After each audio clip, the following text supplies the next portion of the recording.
As expected, Manchester City dominated the PFA Team of the Year with 5 players when it was announced on Wednesday. Controversy often surrounds the selection for the official team, with many players finding themselves unlucky not to make the cut. Sportsmail takes a look at who were these unlucky players and why they are deserving of making our alternative team of the year. GK, Nick Pope, PFA Team, David De Gea, Burnley. Fans must have feared the worst when captain and last season's player of the year Tom Heaton dislocated his shoulder in early September. However, they needn't have worried, as the inexperienced Nick Pope has come in and been brilliant for the Clarets, who have become the season's surprise package. He was introduced during the game Heaton picked up his injury to make his debut, where he made some terrific saves, a pattern that would follow throughout the season. Pope has since earned a deserved England call-up and has a genuine chance of making Gareth Southgate's World Cup squad. Airbay, Kieran Trippier, PFA Team, Kyle Walker. When Kyle Walker left Spurs in the summer for Manchester City, Trippier knew this was his chance to nail down the right-back spot. He faced competition when Serge Aurier was brought in from Paris Saint-Germain, but he has fought him off to become one of the best right-backs in the league. His crossing ability is certainly one to be admired. Gareth Southgate is also a fan of the former Burnley man, with it looking like that Trippier will be England's starting right-back this summer. CB, Harry Maguire, PFA Team, Nicolas Otamendi. Another player hopeful of a starting spot in Russia this summer, Harry Maguire has endured a fantastic season with Leicester. Shining in a poor Hull team last year, the Foxes forked out £17 million for Maguire's services, and it is starting to look like a bargain.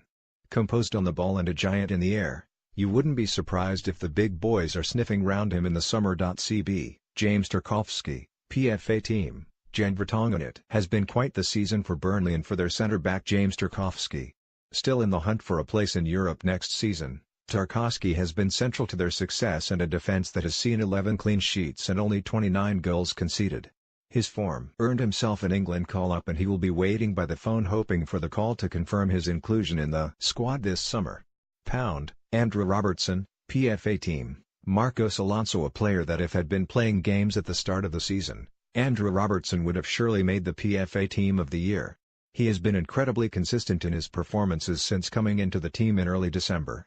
Arguably, he has been Liverpool's best performer besides their devastating front three, relentlessly getting himself up and down the left with a wicked cross on him. Bought for only £8.5 million, he has been one of the signings of the season. Fernandinho, PFA Team, Kevin De Bruyne. Incredibly unlucky to not make the PFA Team of the Year, Fernandinho has been one of the underrated performers in what is a star-studded City team. So important to the way Pep Guardiola's team play, he anchors the midfield that lets David Silva and Kevin De Bruyne flourish. Key at breaking up attacks and retaining possession, his role in this unbelievable City team cannot be understated. Nemanja Matic, PFA Team, David Silva. Jose Mourinho must not have believed his luck when Chelsea agreed to let Nemanja Matic join Manchester United. It may not have been the most pleasing of seasons for United fans, but they are on course to finish second, which is a big improvement to previous years, and Matic has been the standout player. A player Mourinho trusts, and you only have to look at Chelsea's struggles this season to see how important he is to a team. Abdoulaye Doucouré, PFA Team, Christian Eriksen. In what has been an inconsistent season for Watford, Abdoulaye Doucouré has stood out. Playing in every game this season but one and pitching in with 7 goals, it has been a good season for the Frenchman. An underrated, strong midfielder, the top clubs could well be circling round him come the transfer window. LW, Wilfried Zaha, PFA Team, Sergio Aguero. Arguably the most important player to any club in the Premier League. Crystal Palace have lost all 9 games when Wilfried Zaha hasn't played this season, which shows you how crucial he has been to Palace looking to avoid the drop. Pace, trickery, it's exactly what defender hate, and he has it in abundance. Chipping in with 7 goals as well, it has been largely down to him that the Eagles look like they'll be a Premier League side again next season after what was a horrific start. CF, Roberto Firmino, PFA Team, Harry Kane. Another player absolutely vital to his team. Roberto Firmino might not be as prolific as Harry Kane or Sergio Aguero, but he is exactly what is so good about this Liverpool team. Redefining the striker role, the Brazilian is the first line of defense, making 62 tackles this season, more than any defender at a top 6 club bar Cesar Azpilicueta.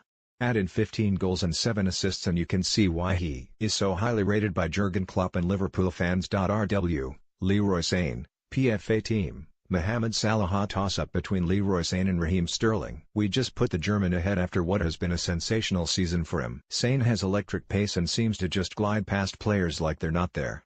Only teammate De Bruyne has more assists than Sane's 12 and he has contributed a further 9 goals. Only 22 years of age, his potential is frightening and along with Sterling, is a favourite for the PFA Young Player of the Year award.